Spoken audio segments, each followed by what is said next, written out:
আল্লাহ আমার সৃষ্টিকর্তা, আল্লাহ আমার সবার কাছে প্রিয় যিনি তিনি আমার রব।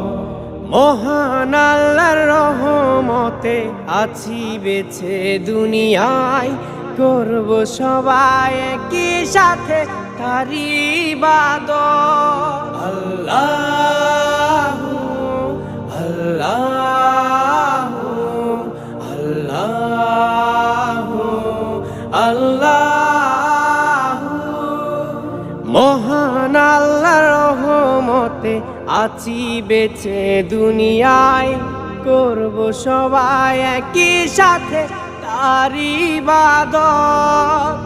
আল্লাহ আমার সৃষ্টিকর্তা, আল্লাহ আমার সবার কাছে প্রিয় যিনি